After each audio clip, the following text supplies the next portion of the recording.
We have risen from the ashes to school the masses. Hello everyone, welcome to another edition of the Scholars of Wrestling Show.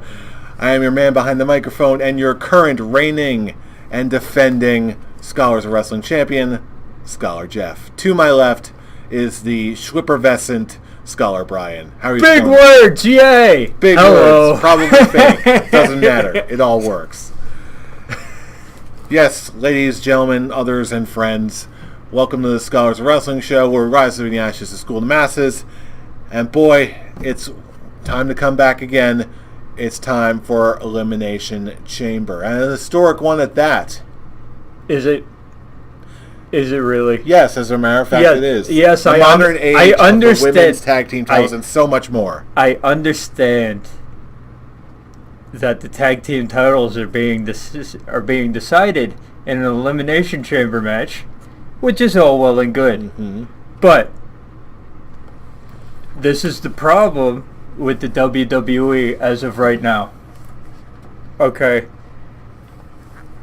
In any of these matches, okay, except for one thing that happened on SmackDown, which I'm sure we'll get into when it gets to that point. Okay, except for one thing that happened on SmackDown, the WWE has given me no reason to give one flying fuck about this show. Are you just saying that because the title is not currently on the line on this show? No. Well, I gotta say there are a few nuggets here. I will say that this show does seem a little on the underhyped side. There's still plenty to see and plenty to get excited over, at least for me. I'll say this, okay? If I wasn't watching the shows on a regular basis, okay, I'd have no idea that this pay-per-view is this Sunday. I would have no clue. That's how much of a shit job they did hyping up this pay-per-view. I wish I could say something different, but it's in between Royal Rumble and WrestleMania. You're not always going to get the best hype, but if you look close enough, I suspect that you're going to find plenty of good matches to look into. So let's just dive right in. We've got WWE Elimination Chamber 2019 kicking things off with the first match on the pre-show, that at least the only one that was announced. Of course.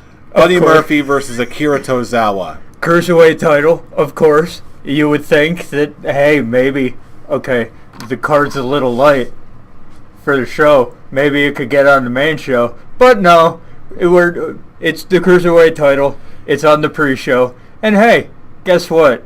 Buddy Murphy's not losing it before WrestleMania. So, Buddy Murphy wins. No, sir. No, sir. Not indeed.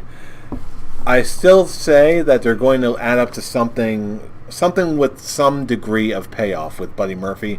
But like you said, it's not going to happen in Elimination Chamber. The only thing that's going to happen is that Murphy and Akira Tozawa are going to kill it. In the 10 minutes that they're given, which, as we all know, is not enough. You can still do a lot with 10 minutes. You can, but I think Buddy Murphy, at least at this point, has earned himself an actual 15 to 20 minute pay-per-view match. You would think. WrestleMania can still impress. This is by no means the end of the road. It's just another chapter in the book. Speaking of another chapter in the book, moving on to the main card, we've got Braun Strowman versus Baron Corbin. Yay! I hope Braun Strowman eats Baron Corbin. Just eats him like a big old steak. And you know what? I'm going with Baron Corbin. 'Cause. You know what you just said, right? Yes, I did. I said Braun Strowman. Did you? Yeah, I did. Did you? Yeah, I did. I want confirmation that's what he said, because I heard something different. And you know what? You're hearing voices then. You know what? I'm just going to take a sip of my tea now. The WWE likes to fuck around.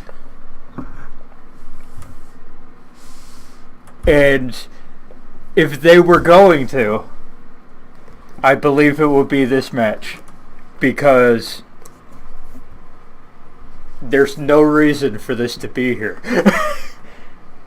Okay, did we not get enough at TLC Okay, no. We need a fully healthy Braun Strowman to come in and eat Baron Corbin. Which is what you would expect. Okay. Think they're going to pull a fast one on us and give us something different? I'm going to go with Braun Strowman. Because it makes sense. But do not going down the score sheet. Do not be surprised. Okay, if this is the match where they're like, hey, let's do something fun. What they think is fun. That's it. Let's have some fun, damn it. Let's have some fun. Let's get people pissed off at us again. Not like we did it. Not like we didn't do it hard enough on Raw. But we're gonna. We gotta make it obvious, damn it. We gotta make this one completely obvious. Mm-hmm. But you know what? If we're doing it, okay. The last time this match was supposed to happen, Braun Strowman was hurt, so you had to. So you had to mess around and have like 15 different people come out to beat up Baron Corbin. Okay, this one. Okay, if we're ending the feud, please end the feud. Please. Okay, if you're ending the feud, Braun Strowman, 5 minutes. Kill him. Be done. Let's move on. And in all seriousness, I'm persuaded that's going to happen. This is the time of year when you close all chapters, and especially when you're going for as long as this has, you could have closed this chapter long ago. This is when they're really going to close chapter. I thought they did. And they're going to set up for something new, so either way, Braun the Strowman is going to win it. Move on to something else. I thought that they did with the loss of the general manager role. That seemed pretty finite, didn't it? And then they did and then the Royal Rumble comes, whatever, and then the night after they do the same shit they did to injure. They did the same storyline over again. You noticed that? Mm-hmm. They were just sort of dragging it out again. Okay. No, it's not the fact that they dragged it out. It's the fact that they wanted to have the one-on-one regular match between these two. They had to find a way to make it happen. So they were like, hey, let's run the same story again. Because nothing else has got to make sense. And the result will be the same. Yeah. So anyway, moving on to somewhat more interesting matches. We've got Bobby Lashley and Lio Rush versus Finn Balor for the Intercontinental title. And this one's different. But here's the deal, okay? The stipulation itself, okay, it telegraphs the ending of this match. Finn Balor can pin either Bobby Lashley or Lio Rush and win the Intercontinental title. Lio Rush is getting pinned. Finn Balor's coming out on top. Really? You think so? Yes. It goes back to... You don't put in a stipulation like that unless it's going to happen. Chekhov's gun. Okay, because let's think back. Dean Ambrose versus The Miz. If Dean Ambrose gets disqualified or counted out, he loses the title. You don't put a stipulation in that match like that unless it's going to happen. Okay, so this is... And then you get the rematch at Fastlane. You get the Finn Balor versus Bobby Lashley one-on-one at Fastlane.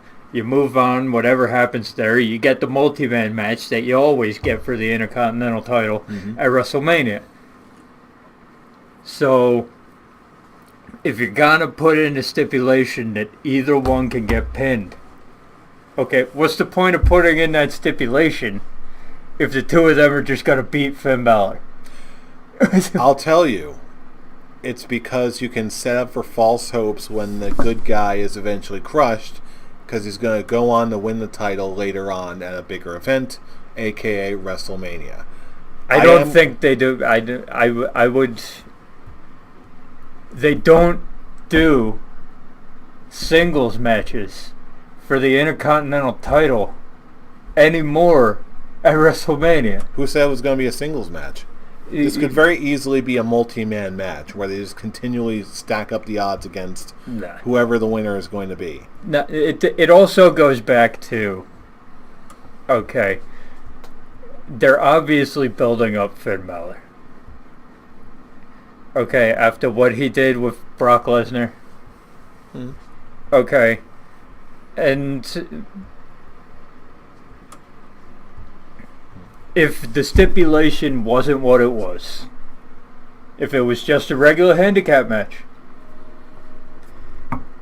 but you still had to pin Bobby Lashley to become Intercontinental Champion, then I'd be with you. I'd be with who I believe that you're picking because of what you just said. Just for record, I'm picking Bobby Lashley and Leo Rush. Just because of what you said, but I'm going with the fact that you don't specify that stipulation. Either man can be pinned, and Finn Balor can get the Intercontinental Championship. I don't believe that you put that specific stipulation in unless it's going to happen. So, I'm saying keep the build going with what you've got right now and have Finn Balor win it now. Then have him beat Bobby Lashley in the rematch, one-on-one, clean. Have him walk into WrestleMania as the champion.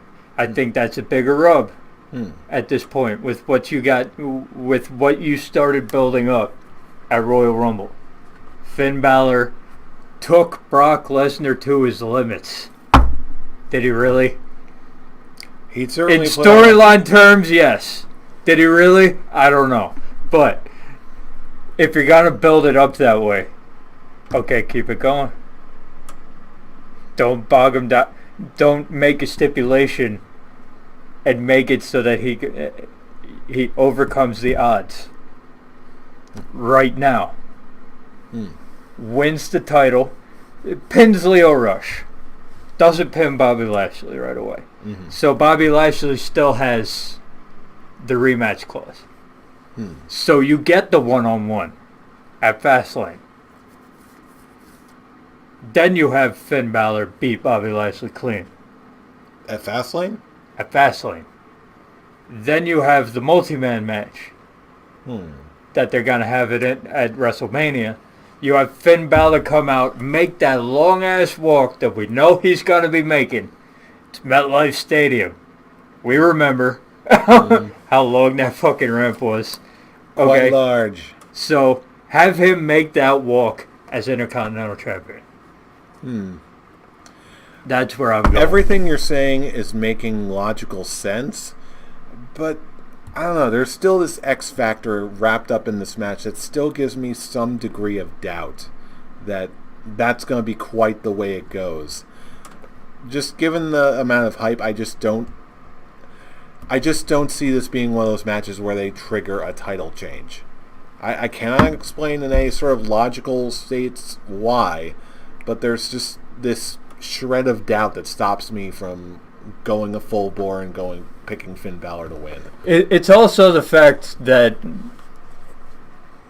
I need a title change at this pay-per-view for me to give any kinds of shits about this pay-per-view, well, and not the hey we're having a new title be made. No, I need a change. An established title changing. Title changing hands. Okay. That'll get me to perk up, because I can tell you right now, okay, the matches are gonna be good. Mostly, I expect nothing out of Strowman versus Corbin. That's it. But they can't all be winners. Yeah, but the matches are gonna be good. But as of right now, as it normally is in the lead up to WrestleMania, I have no reason to care. And something of that magnitude will get me to at least perk up. That's it. Well, I'll tell you what. Speaking of perking up, how about the match of Ronda Rousey versus Ruby Riott? You want to talk about underhyped? We'll say this, okay? We know that Ronda Rousey is winning this match. We know that the match itself is going to be good. Fair enough. We know that the match itself is going to be great because Ruby Riott very soon is going to be in that upper echelon of who we're talking about. Not there yet, but very soon. Once the Riot Squad, I believe, once the Riot Squad deal is over, or they actually split or do their own thing when it's just Ruby Riott by herself, that's when we'll see her actually win the title, be in the main upper echelon, because there's just too many good above her at this point. But she as much as they didn't hype this match up, I believe that she could challenge Ronda Rousey. Bully Ray on Busted Open Radio this morning placed the estimate that all she really needs is just one more year. Exactly. To get to right to that spot. I'm not going to say by next. Solid. I'm not going to say by next WrestleMania she'll be champion, but in the year after, she'll be on that same tier. Absolutely. But the story behind this, okay, Charlotte Flair stated on SmackDown that she's going to be out there. Mm-hmm. We're going to see Becky Lynch in this match. Probably a real safe bet, considering that this is the big storyline of WWE right now. She's going to attack Charlotte Flair. Okay. And that'll set up probably like a one-on-one at Fastlane for Becky to get a shot to get back in the match, and that's how we get the triple threat match. Okay. Unfortunately. Let me just, since we're here now, we might as well talk about it. Since we're in this zone now. Yes. Okay. There were so many ways that you could have gotten Charlotte into this match. And this sure was that didn't involve the bullshit that we saw on Monday night. Okay, first of all, Vince McMahon, not your best work. How old is he by now? Oh, it's true. Really? It's true. But if you're going to put yourself on TV, okay, you're 70, okay, that's fine. But if you're going to put yourself on TV at 70 years old, do your best work that you can do at 70. Okay? You've been out here when you're 70 before, and we've had no complaints. There are complaints with this one. Okay? Right. What and was second your of all, primary complaint? My primary complaint was this is the way you get Charlotte Flair into the match. Okay. Fair. Out of all the ways you could have done it, this is how you choose to do it. Okay, I understand. You're stacking the deck. Hard. Becky Lynch against the establishment. Okay, but how are you going to have Triple H and Stephanie accept the apology? Here's what you do. You have Triple H and Stephanie act like they're thinking about accepting the apology. She apologizes. You have Triple H and Stephanie think about it. And then Vince McMahon comes out. All three of them, collectively, say, we don't accept your apology and we're suspending you longer. That would be like, okay, we're getting the full Becky Lynch against the establishment here. Mm-hmm. Okay? The way they did it was Triple H and Stephanie accepted the apology. The match is on. Okay. And Vince, you're playing up to the internet senile Vince McMahon thing here. Triple H and Stephanie have their fingers on the pulse. They know that the crowd wants Becky Lynch versus Ronda Rousey. Mm-hmm. All we want is an apology. You'll get your singles match for the title at WrestleMania. She apologizes, they accept. Okay, fun. Senile Vince McMahon comes out. Fuck that. No chance. Fuck that. I'm the man. I'm like, normally, okay, I just don't. I get that they're trying to make Charlotte Flair be the absolute biggest heel that you could possibly have. I'm just like, I don't, like, we all know that Becky Lynch is winning the title at WrestleMania. Okay, it's happening. I don't have Charlotte Flair weasel her way into a match with Becky Lynch. Okay, instead of the bullshit that we're gonna get, you still get Becky Lynch versus Charlotte at Fastlane, but it's because Charlotte weaseled her way into a match for the number one contendership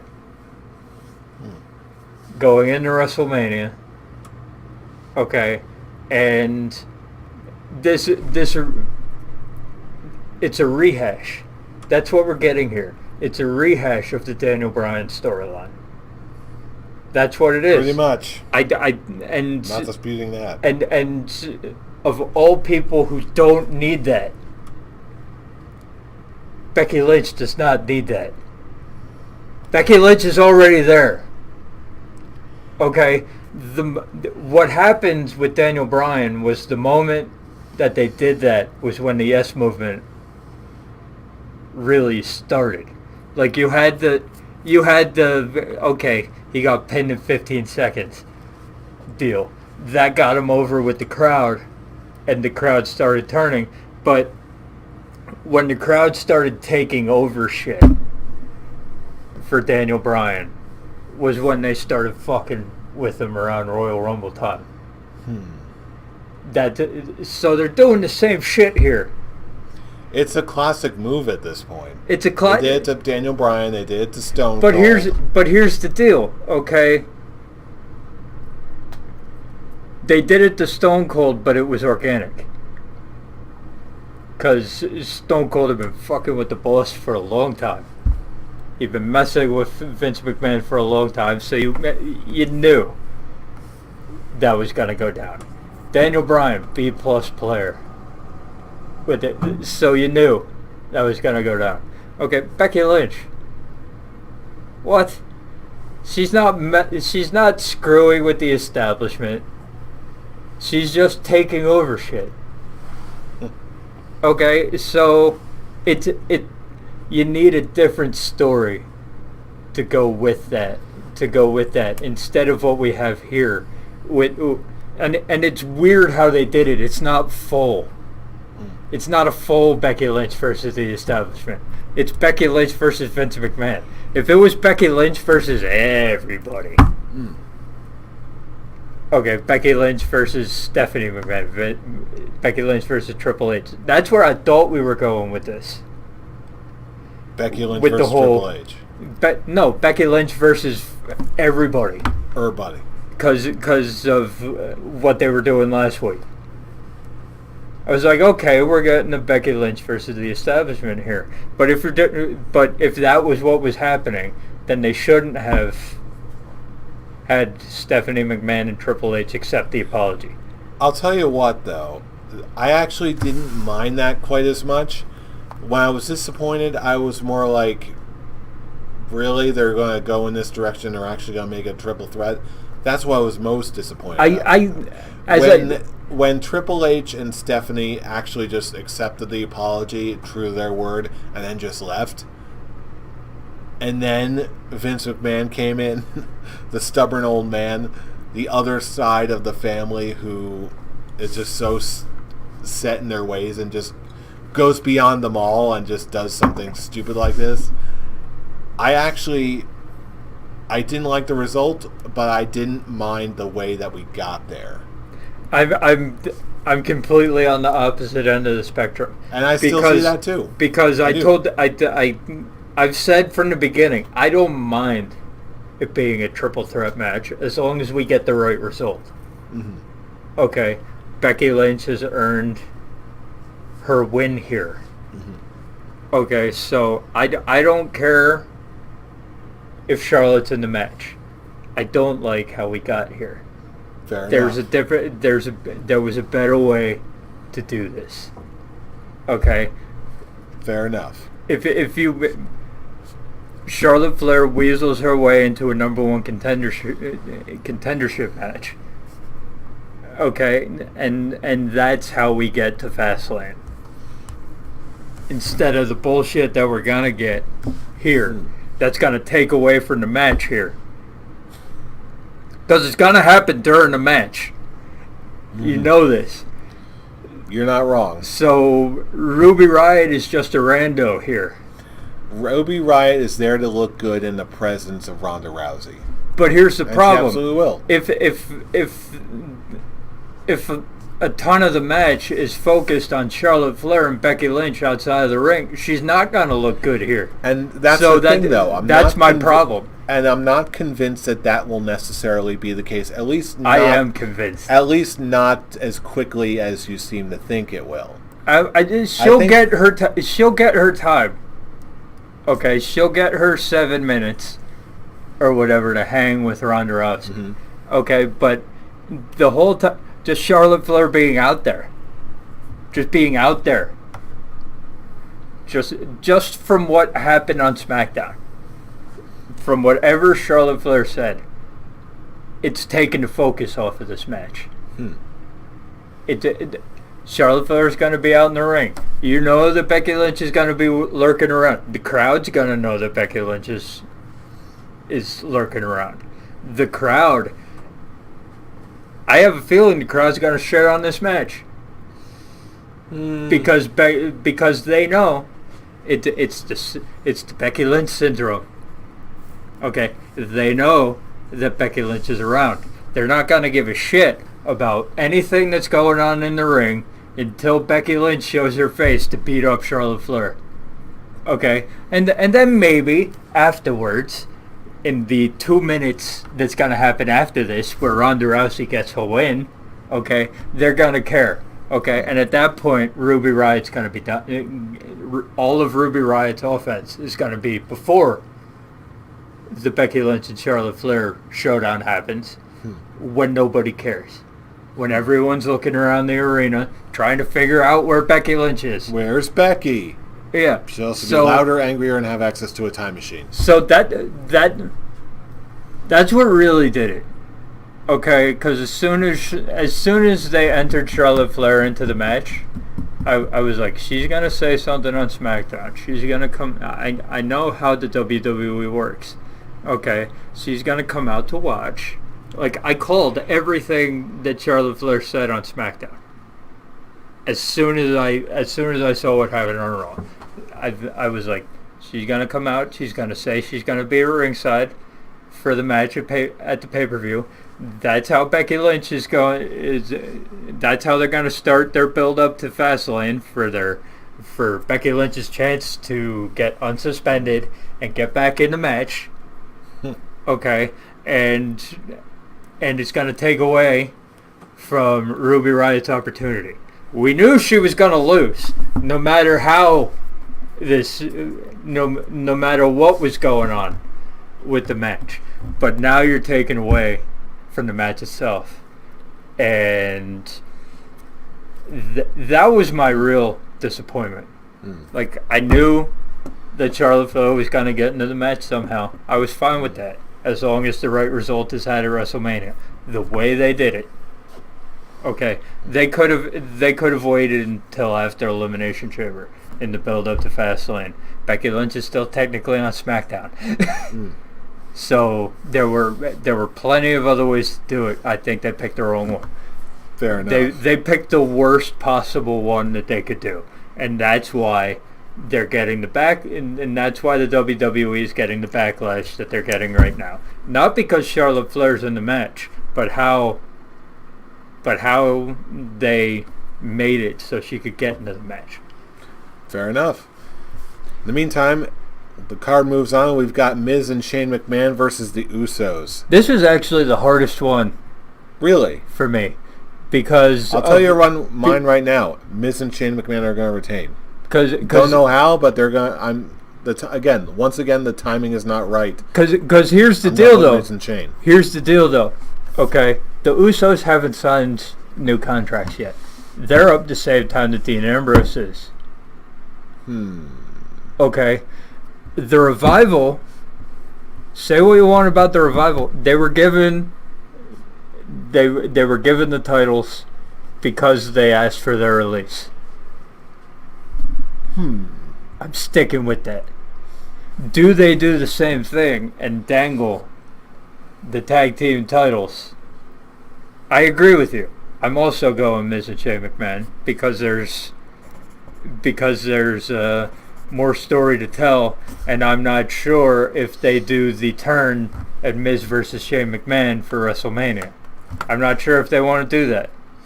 Okay, but I would not be surprised if they dangle the titles in front of the Usos in order for them to sign their new contract. I can see where you're going with this, and ordinarily I would be on board with it if it weren't for one simple factor. This is the Usos. With the Revival, they've never been tag team champions before. They were just on the edge of being one of those great tag teams. They deserved it. They deserved it for a long time. But it wasn't until they played hardball and they elevated their game that said, you know what, you guys earned it. Here you go. This isn't the same way with the Usos.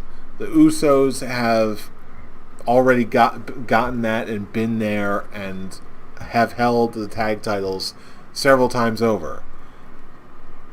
If it does have any sort of appeal to them, say, oh, if you re-sign, we'll give you another one with the tag titles. If that actually has any clout, it does not seem nearly as visible as it would with the Revival. So, either way, I'm not convinced that's the way it's going to go. So, for now, I'm convinced that Miz and Shane McMahon are going to retain. Yeah, I believe... I'm going with Miz and Shane. Because I don't want the Miz versus Shane McMahon at WrestleMania. Which is where it would go if the Usos won. Because someone would turn on somebody else after the match. Or during the match. To get the Usos to win. But don't be shocked if the Usos win, because the WWE is worried, especially with Dean Ambrose. They're bleeding talent. They did say today that they're trying one more time with a different kind of contract, limited dates. Okay, to try to get Dean Ambrose to stay. Okay, but for other talent, they're going to try different things. And the Usos haven't signed yet. That's confirmed. So, do they dangle that cherry That's to get them to sign the contract? That's another one, well, only time will tell there. But as far as something guaranteed new and different in the world of tag titles, we've got the women's tag team elimination chamber match to crown the first ever women's tag team champions, at least in the modern era. We've got Nia Jax and Tamina, the Riot Squad, Mandy Rose and Sonya Deville, the Iconics, Bayley and Sasha Banks, and Naomi and Carmella. This is the this is the match I'm going with.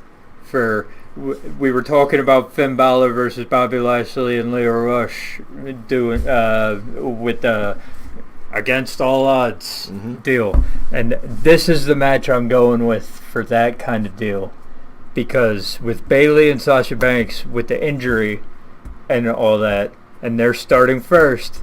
Okay, I don't have them winning. I had Finn Balor winning against all odds. Okay, this is the one I'm going with what you went with Bobby Lashley and Leo Rush for that match. The odds are against Bayley and Sasha Banks. They're gonna get down to the final two, but at that point, they're gonna get hit with the Nia Jax and Tamina train. Really? I've got Nia Jax and Tamina taking it, so Sasha Banks and Bayley can take it at WrestleMania. Okay. So they can get the WrestleMania rub for that one. Because basically it's because of the injury storyline that they've got going with Sasha Banks right now. Mm-hmm. It's perfect out. And then again, they also just cleared her as of this. Still a perfect. Yeah, they just cleared her out. Though. No, they just cleared her up. It's very easy to just have one move that pops it out again. So it's the shoulder. The reasonable doubt is still rearing its ugly head right now. Anything else? Any other injury that they clear, I would be like, okay, there would be a reasonable doubt. Okay, a shoulder, it's easy to re-injure that. Easy. All Nia Jax has to do is pull. Okay, and her shoulder comes out again. Her shoulder gets hurt. Okay. And for this one, okay, I would rather have the moment. I don't believe what they have going with Nia Jax right now is that's a WrestleMania storyline. Okay, who can take down Nia Jax? Who can do it? And what better way for Bayley and Sasha Banks to finally do it, to win the tag team titles off of them on the biggest show. Okay, with what you got going with Nia Jax right now, okay, it only makes sense for them to be the first tag team champions. I guarantee you, Nia Jax goes on a Braun Strowman run from the Elimination Chamber. The Roman Reigns won, but Braun Strowman eliminated everybody else. So for and with everything going on, it's better for WrestleMania to have the faces chasing the title. So for me, yeah, it would be nice that they've been building it up. We all thought from the beginning when they announced it a year ago that it was going to be Bayley and Sasha Banks. But I think that the better story here is, they cleared her, but there's still storyline terms of a way to take her out. And I guarantee you they will take her out of the Elimination Chamber. Not before the match, but during the match. She's gonna get hurt. I hear you. And overcoming all odds at WrestleMania, Sasha Banks and Bayley pull it out against the biggest competition they could possibly have to win the tag team titles. Nia Jax and Tamina. And this, with Nia Jax doing the Royal Rumble stuff, Nia Jax is really almost the biggest heel in the company right now, other than what happened on Monday. The two biggest heels in the company right now are women. You realize that? Charlotte and Nia Jax. Charlotte's in the title match now. You have Nia Jax and Tamina become tag team champions. They both get their comeuppance at WrestleMania. So for me, Elimination Chamber, Nia Jax and Tamina, first women's tag team champions, so that they can lose, so that they can get their comeuppance at WrestleMania. Sasha Banks and Bayley. Sasha Banks overcomes injury. Okay, she's not going to do it here. In a environment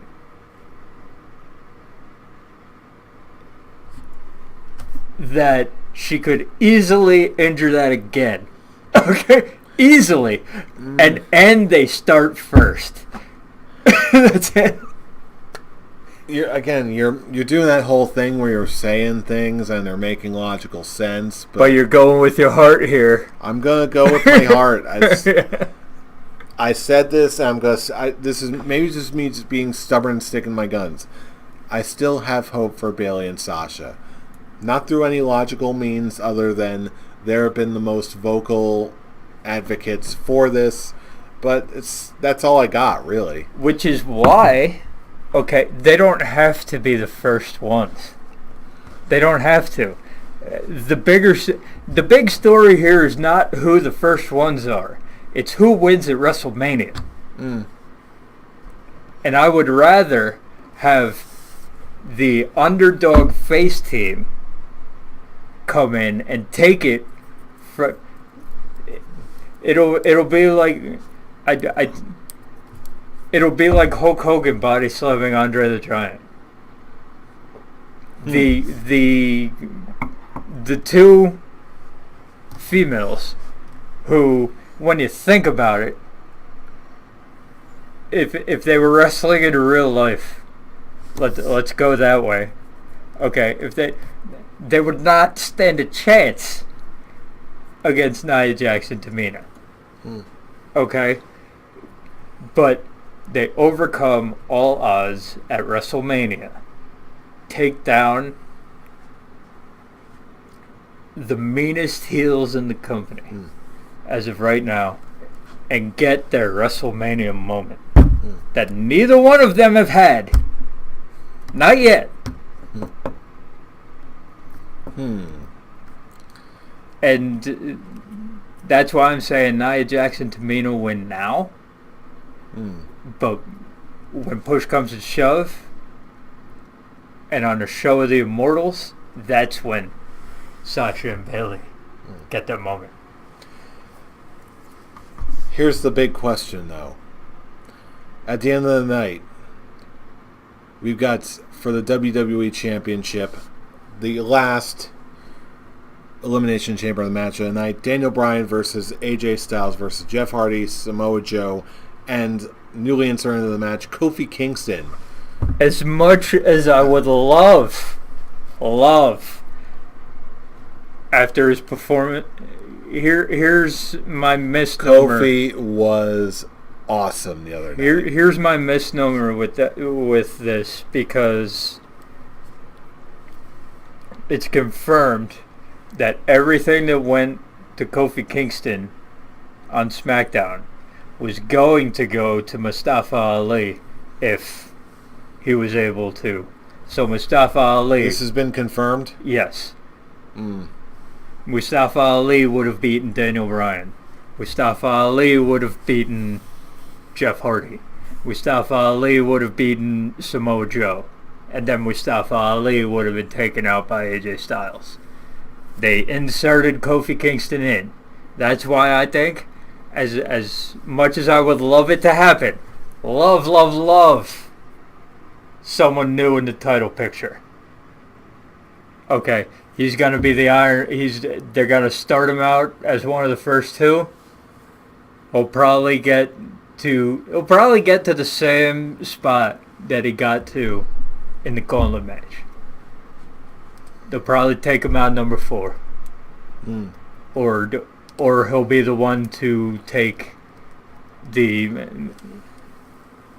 or he'll be the one to go up against Daniel Bryan when Daniel Bryan wins. That's my pick. Okay, because they won't have Daniel Bryan lose before. Kofi Kingston will probably be the MVP. They'll probably do that again. Yeah, I'm going to absolutely agree with you that Daniel Bryan wins this thing. The bigger question to me is not who is going to win this match, however. My biggest question right now is after Kofi's big showdown, what's going to happen next with Kofi Kingston? Because right now... My question is, after this, what do they do for Mania? You can't have Daniel Bryan versus AJ Styles again. You can't do... No, you can't... I'm not saying that. I am not going to say that. So it's like, do they? Okay, does it happen? Okay, do they do Daniel Bryan versus Kofi Kingston at WrestleMania? If Kofi delivers again at Elimination Chamber, which I think is a strong possibility that they will, I think there's a very strong possibility we're going to see Daniel Bryan versus Kofi Kingston at Mania. Because if they maintain this level of hype over Kofi and what he did, then you know what? I think it's absolutely possible. The moment that actually put me on the train to give Kofi Kingston his moment in Mania. Okay, does he win at Mania? Who knows? Whatever. You give him the match at Mania, this is the moment when he looked in AJ Styles' eyes and was like, I've been waiting 11 years for this. Fight me. I was like, oh. Now that's genuine interest. I was like, oh. As much as I would love to see Samoa Joe come up, and I think the time, much like Becky and Charlotte being injected into Becky and Ronda. The only problem I have with time, sometimes it's just someone's time for the spotlight. And right now, if they keep riding this wave of momentum, I think there's still a possibility it could be Kofi Kingston's time. Because here's my problem with Samoa Joe. It will be heel versus heel. At WrestleMania. And that's why I'm not going with it. Not yet. If Daniel Bryan hadn't turned heel, I'd be like, oh, Daniel Bryan, Samoa Joe, But yeah. But Daniel Bryan's a bigger heel than Samoa Joe right now. So yes, and that's why. So Daniel Bryan versus Daniel Bryan, the biggest heel in the company, versus Kofi Kingston, the proponent of senseless consumerism. Exactly. It's print money right there. Just to feud itself. Bootios throwing pancakes everywhere. That is a waste of food. Yeah. Fickle. All you gotta do, all he has to do is give Daniel Bryan one reason, and you've got a feud there. Boom, and there it is. So it's like, yeah, but yeah, they just made that new title for Daniel Bryan. Okay, they're gonna let it go cook for a couple months. It's going to WrestleMania. Mm-hmm. Daniel Bryan as the heel champion is really the best thing the men have going right now. Mm-hmm. So you can't. As I said, this is a pay-per-view that, in the grand scheme of things, doesn't really matter all that much. If we're being completely honest, and you can't have the title change like that. Yeah, the time is not right, but the pathways it could open will be potentially glorious. No pun intended, Bobby Roode is not going to win any titles. But either way... He did lose one, though. Yes, he did. Ah. Congrats, Revival, by the way. Yes, good job, boys. Good best job. Tag team, deserved. Much deserved. Best tag team match on Raw that we've seen in a long, long time. Hey, SmackDown have great... Top guy business. SmackDown has great tag team matches every week, but Raw, woof.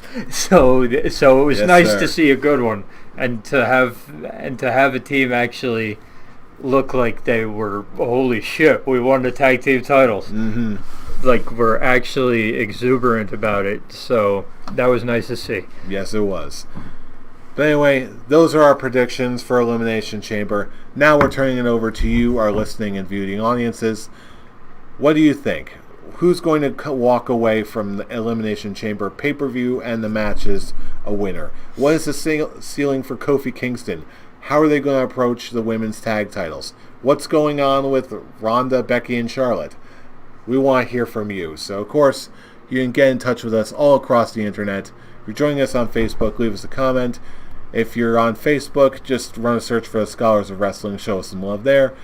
And of course, if you want to join the conversation yourself, track us down on Twitter, starting with @ScholarsOW for all the latest wrestling and episode uploads. And you can, of course, follow us on our personal Twitter accounts, starting with Scholar Tarek, who can be found at The Avataric. Brian, where can they reach you? You can find me at Atomic Beanpole. And you can find your reigning, defending Scholars of Wrestling champion at I'm Robbie Rage. Join us for the conversations. I'm sure there's going to be live tweeting all over the place for Elimination Chamber. But until then, you know who we are. We are the Scholars of Wrestling, and you have just been schooled. You're welcome. See you all at Elimination Chamber.